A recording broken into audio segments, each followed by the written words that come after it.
Hey there, Jamie with Brazelton Realty here, and welcome to Living in Northern Colorado.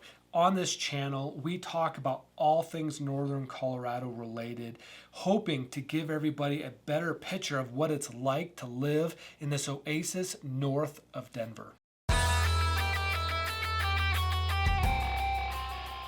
Today, we are going to be talking about Zestimates.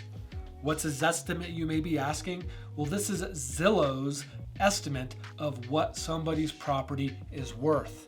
I can't tell you how many times I talk to buyers or sellers, and the first thing they do is they look at that Zestimate, and that Zestimate seems to be the standard that they hold everything to. And I've got news for people. That Zestimate needs to be held loosely, because more often than not, that Zestimate is not accurate. Now you might be thinking, not accurate? What are you talking about? This is Zillow, for crying out loud. It's a gigantic company that has millions and millions of dollars at their disposal. Certainly, this estimate's got to be the most accurate one out there. Well, here's the thing. What defines value? Value is defined by what somebody is willing to pay for something. If a house has a Zestimate of $1 million, but the most anybody is willing to pay for is $500,000, what's that house worth? It's worth $500,000. Now, appraisers and real estate agents, we try to figure out what is the reasonable amount that somebody should be paying for a property. Now, appraisers and real estate agents don't see eye to eye a lot of times, especially in this market. But the reality is we're asking ourselves, what is somebody willing to pay for something? Zillow is strictly asking what properties in the general vicinity have sold that may have similar square footage and that may have similar comparables to that property. Now, there's a problem with that. The problem is Zillow doesn't know so much about your house. They've never been in your house. They don't know how updated your property is. They don't know what the condition of your property, and they don't know what the updatedness is of another property or the condition of that property. They don't know these things. Zillow is strictly looking at comp properties that have sold before, and they're comparing that property and what was on the MLS sheet on that one, which quite frankly a lot of times is wrong, and comparing that to county records, which quite frankly a lot of times is wrong, and wrong for a couple number of reasons. One of them, either something was finished and not reported to the county or reported to the county, or the county just has a typo in it. Both of those things I see all the time. Zillow's using all that information and trying to compare, and they're gonna base their number off those. Now, when I walk into a property, I've seen hundreds of properties and I've helped buyers buy lots of properties. And so I know what a buyer is thinking, or what a buyer will be thinking about that property, whether it's updated, whether it's inviting.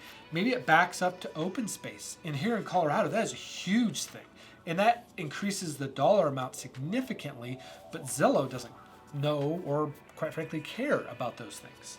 I'm going to look at a property much differently than Zillow is. Zillow itself actually has admitted that it could be 20% wrong on a property. Now, 20% is a huge number. On a $100,000 house, that's $20,000 plus or minus. Now, we don't see $100,000 houses in this market, but let's say it's a $300,000 house. That's $60,000 plus or minus. $60,000, that's a huge delta. And trust me when I'm saying this, that people are looking at those numbers and they are putting way too much stock in those numbers. I have a listing right now where the seller is convinced his house is worth more than what it really is worth. And we put it on the market. And this is 2021, hot seller's market. And it sat for 2 weeks without an offer. And I went back to him. I said, we need to lower the price. And he said, no, it's worth this. I said, well, how do you know it's worth this? And he shows me Zillow. And Zillow says, oh, it's worth this. I said, no, it's not worth that. I'm telling you, I've seen hundreds of properties this year and it is not worth that. I wouldn't pay that for it. I wouldn't suggest that a buyer pay that for it. So we lowered that price, and within a couple days, boom, we got an offer, actually an offer over what we lowered the price at. So the reality is Zillow in that case was completely wrong, and that seller missed out because he should have put that property on the market from the start at that price and probably would have gotten a few $1,000s more if he would have done that. But because he put too much weight on Zillow, he lost some money in the process. So what's the best way of figuring out what your property is worth? Well, the best way is to talk to a local real estate agent. Now, I'm emphasizing local here. I'm here in Greeley, and I service Greeley, Fort Collins, and Loveland, and all the small towns around there. I can't tell you how many times I get agents that come up from Denver.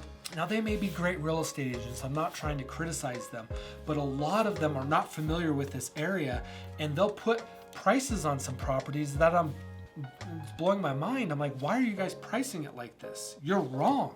Absolutely 100% wrong about the pricing.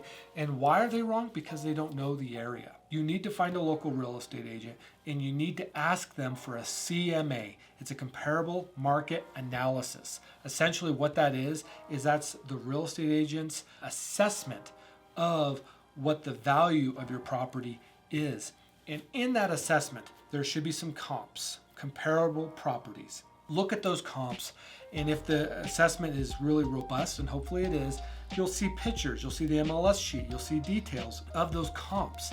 Now, if your property backs up to open space and none of the comps do, and there hasn't been any consideration into that open space, then you probably need to push back on that real estate agent and say, look, I have these additional things that these properties don't have, and you didn't give me any additional value for that. So talk through that with a local agent. Now, you can do this with Zillow by yourself, right? A real estate agent, quite frankly, doesn't charge, or at least I don't charge for doing a CMA on a property. It's stuff we do all the time, and we look at so many properties that we have a really good idea of what a property is going to be worth just by walking inside of it.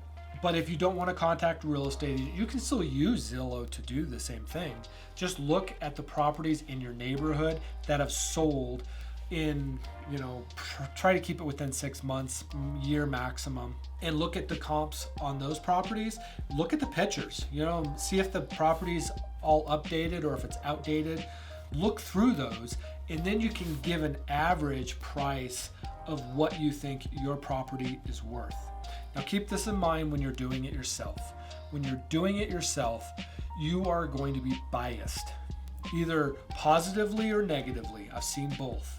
I've seen people who are they're so perfectionists that they will pick their own property apart, and they'll say, there's a little chip in the paint right here, or this has a little nick on the door, and they'll think, my property's just not worth very much money.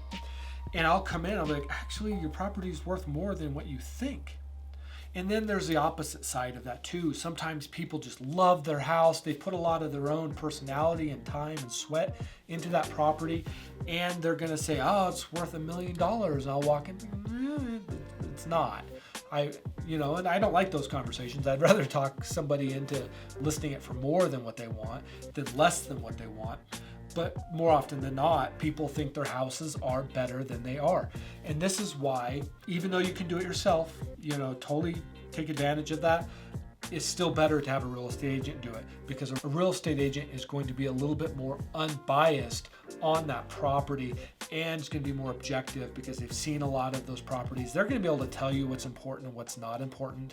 Sometimes people, they focus on some of the things that just aren't important. And some of the things they love about a property, like if there's some buyers out there that they just want a property that is real segmented, they don't like the open concept, that is great for them.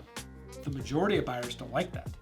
And as a real estate agent, I'll be able to say, well, the problem is you guys love that part about your house. Most buyers aren't going to pay more for that though. That's the problem. So if this is something you're interested in doing, I'm going to put another video up here talking about how you can hire a rock star real estate agent.